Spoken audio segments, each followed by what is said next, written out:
Subscribe कीजिए हमारे channel को और बेल आइकॉन को दबाइए हमारी लेटेस्ट वीडियो सबसे पहले देखने के लिए।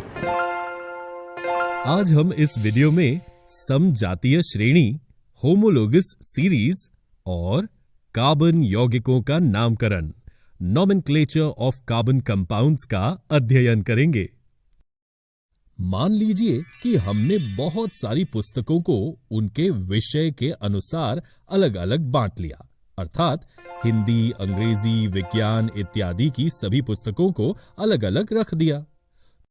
जैसा कि इसके नाम से ही पता चलता है, समजातीय अर्थात समान जाति वाले कार्बन यौगिक, इसकी परिभाषा इस प्रकार लिख सकते हैं।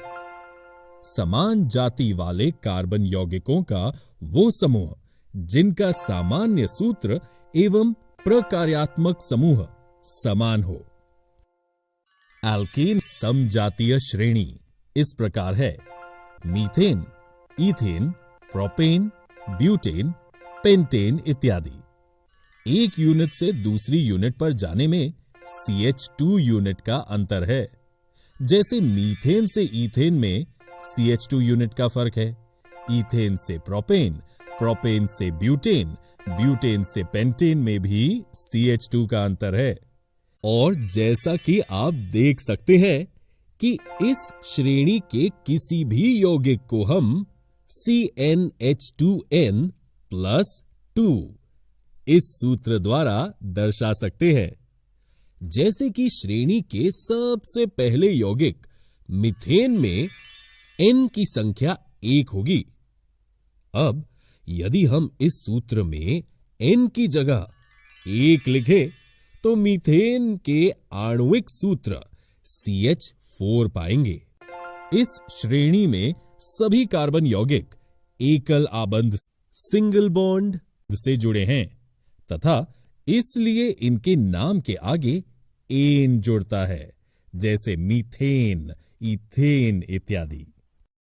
इसका मतलब यह भी है कि एक यूनिट से दूसरी यूनिट के बीच 14 द्रव्यमान का अंतर है, क्योंकि CH2 का द्रव्यमान है 14। जैसे जैसे समजातीय श्रेणी में आगे बढ़ेंगे, अणु का द्रव्यमान बढ़ेगा। यदि हाइड्रोकार्बन यौगिक में कार्बन कार्बन द्विआबंध डबल बॉन्ड हुए तो उस श्रेणी को एल्कीन कहेंगे, अर्थात नाम के अंत में ईन जुड़ जाएगा। उदाहरण के लिए ईथीन, प्रोपीन, ब्यूटीन, पेंटीन इत्यादि। इस श्रेणी में भी एक यूनिट से दूसरी यूनिट पर जाने में CH2 यूनिट का अंतर है। और जैसा कि आप देख सकते हैं कि इस श्रेणी के किसी भी यौगिक को हम CnH2n इस सूत्र द्वारा दर्शा सकते हैं। जैसे कि श्रेणी के दूसरे यौगिक ईथीन में N की संख्या 2 होगी। अब यदि हम इस सूत्र में N की जगह 2 लिखें तो ईथीन के आणविक सूत्र C2H4 पाएंगे। इसी प्रकार हाइड्रोकार्बन यौगिक में कार्बन कार्बन त्रिआबंध ट्रिपल बॉन्ड हुए तो उस श्रेणी को एल्काइन कहेंगे। नाम के अंत में आइन लगेगा।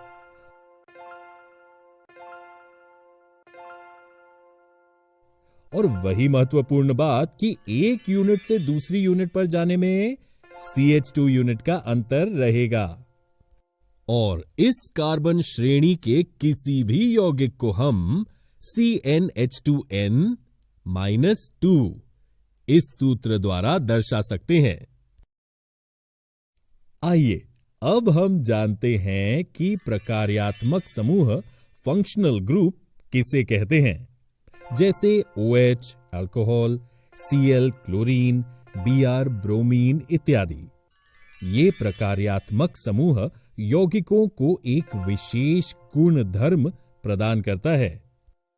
जब किसी हाइड्रोकार्बन के अंदर एक हाइड्रोजन को कोई और समूह विस्थापित रिप्लेस कर देता है तो उसे प्रकार्यात्मक समूह कहते हैं। उदाहरण के लिए अल्कोहल OH लेते हैं। यदि मीथेन हाइड्रोकार्बन के एक हाइड्रोजन की जगह OH अल्कोहल समूह जुड़ेगा तो नाम के आगे ऑल जुड़कर मिथेनॉल बनेगा। ठीक इसी प्रकार पूरी समजातीय श्रेणी की रचना होती है। Methanol, ethanol, propanol, butanol, pentanol इत्यादि। आप अब तक समझ गए होंगे कि ये अल्कोहल की समजातीय श्रेणी है और यहां भी एक यूनिट से अगली यूनिट पर जाने के लिए CH2 जोड़ना है और एक यूनिट के अगली यूनिट पर जाने में 14 द्रव्यमान की बदल होती है। और क्योंकि सभी में एक ही प्रकार्यात्मक समूह OH जुड़ा है, इसलिए इन सभी के रासायनिक गुण धर्मों में भी समानता होती है। इसी प्रकार आप हाइड्रोकार्बन समूह में अलग अलग प्रकार्यात्मक समूह लगाकर समजातीय श्रेणियों की रचना कर सकते हैं। अतः अब आप समझ गए होंगे कि यौगिकों की ऐसी श्रृंखला जिसमें कार्बन श्रृंखला में स्थित हाइड्रोजन को एक ही प्रकार का प्रकार्यात्मक समूह प्रस्थापित करता है, उसे समजातीय श्रेणी कहते हैं। इसके लिए सबसे महत्वपूर्ण सूत्र यह है कि एक यूनिट से दूसरी यूनिट पर जाने में एक CH2 और 14 द्रव्यम बढ़ोतरी होती है। जब किसी समजातीय श्रेणी में आणविक द्रव्यमान बढ़ता है तो भौतिक गुण धर्मों में क्रमबद्धता दिखाई देती है। ऐसा इसलिए होता है क्योंकि आणविक द्रव्यमान के बढ़ने के साथ गलनांक एवं क्वथनांक में वृद्धि होती है। पूर्ण रूप से प्रकार्यात्मक समूह के द्वारा सुनिश्चित किए जाने वाले रासायनिक गुण समजातीय श्रेणी में एक समान बने रहते हैं। आशा है आप सबको समजातीय श्रेणी से संबंधित कोई दुविधा नहीं होगी। आइए अब हम कार्बन यौगिकों के नामकरण की विधि का अध्ययन करें। कार्बन यौगिकों की नाम पद्धति समझने से पहले एक नाम का उदाहरण देखेंगे, जैसे श्री महेंद्र सिंह धोनी। इस नाम में श्री को प्रीफिक्स अथवा पूर्व लग्न कह सकते हैं। महेंद्र फर्स्ट नाम हुआ, सिंह मिडिल नाम और धोनी सरनेम है। ठीक इसी तरह कार्बन यौगिकों का नाम भी 5 हिस्सों में बटा है। आइए जानते हैं कि वो 5 हिस्से कौन से हैं। सबसे पहला हिस्सा होता है प्राथमिक पूर्व लग्न, फिर आता है द्वितीय पूर्व लग्न, फिर आता है कार्बन श्रृंखला, फिर आता है द्वितीय अनुलग्न जो नाम के पीछे जोड़ते हैं, और फिर आता है प्राथमिक अनुलग्न। इस तरह हमारे कार्बन यौगिक का नाम 5 हिस्सों में बटा हुआ है। अब चर्चा करेंगे इस नाम पद्धति के नियमों की, परंतु ये एक बार में आपको समझने में थोड़ी मुश्किल हो सकती है, क्योंकि गणित की ही तरह इसमें आपको अभ्यास की आवश्यकता होगी। उदाहरणों के माध्यम से इसकी चर्चा करने से ये आपको समझ आने लगेंगे और आप किसी भी यौगिक का नामकरण करने में सक्षम हो जाएंगे। आइए जानते हैं नाम पद्धति के बारे में। देखिए, सबसे पहले आपको बताना होता है प्रतिस्थापी के बारे में। अब ये प्रतिस्थापी क्या होता है? जैसे केवल कार्बन और हाइड्रोजन है तो उसे कहते हैं हाइड्रोकार्बन। अगर इसके अंदर हम किसी हाइड्रोजन को हटाकर उसकी जगह फ्लोरीन लगा दें, क्योंकि हाइड्रोजन और फ्लोरीन दोनों कार्बन के साथ एक बंध बनाते हैं, ठीक इसी प्रकार हाइड्रोजन की जगह क्लोरीन, ब्रोमीन या आयोडीन लगाया जा सकता है। अब ये क्या है? ये हैं प्रतिस्थापी, क्योंकि इन्होंने हाइड्रोजन को प्रतिस्थापित करके उसकी जगह ले ली है। अंग्रेजी में इसे सब्स्टिट्यूशन कहते हैं। अब तक हमने 4 प्रतिस्थापियों की चर्चा की है। आगे और भी प्रतिस्थापियों के बारे में जानेंगे। यदि कार्बन यौगिकों में फ्लोरीन दिखे तो क्या लिखना है? नाम से पहले लिखना है फ्लोरो और अगर क्लोरीन दिखे तो क्लोरो, ब्रोमीन दिखे तो ब्रोमो लिखेंगे और यदि आयोडीन दिखे तो आयोडो लिखेंगे। तो सबसे पहले कार्बनिक यौगिक में क्या देखेंगे? देखेंगे फ्लोरीन, क्लोरीन, ब्रोमीन या आयोडीन है तो प्राथमिक पूर्वलग्न लिखेंगे। इसके बाद आप देखेंगे कार्बन में रिंग बन रही है क्या। ये आप सरलता से देख सकते हैं, अर्थात कार्बन की श्रृंखला सीधी है या रिंग बना रही है। यदि रिंग बनेगी तो आप साइक्लो शब्द का प्रयोग करेंगे। फिर आप आएंगे मुख्य कार्बन श्रृंखला पर कि कितने कार्बन हैं।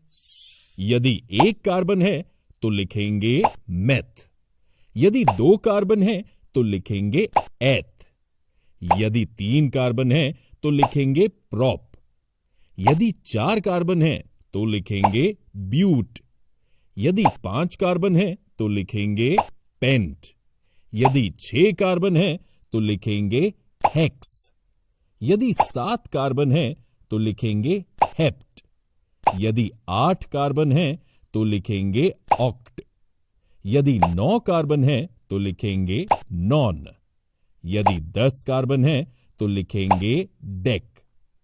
ये सीक्वेंस आपको अच्छी तरह याद होनी चाहिए। अब आप देखेंगे कि कार्बन कार्बन के बीच एकल आबंध सिंगल बॉन्ड है या द्वि आबंध डबल बॉन्ड है या त्रि आबंध ट्रिपल बॉन्ड है। यदि एकल आबंध है तो एन लिखेंगे, द्वि आबंध है तो ईन लिखेंगे और यदि त्रि आबंध है तो आइन लिखेंगे। अब प्राथमिक अनुलग्न में आते हैं, क्रियात्मक समूह या प्रकार्यात्मक समूह। इसकी कार्बन के नाम के सबसे अधिक महत्व हैं, जैसे किसी नाम में सरनेम की महत्ता होती है। यदि प्राथमिक में OH या हाइड्रोक्सिल दिखे तो वो अल्कोहल है, इसके लिए आप लिखेंगे ऑल। CHO दिखे तो वो है एल्डिहाइड, इसके लिए आप लिखेंगे एल।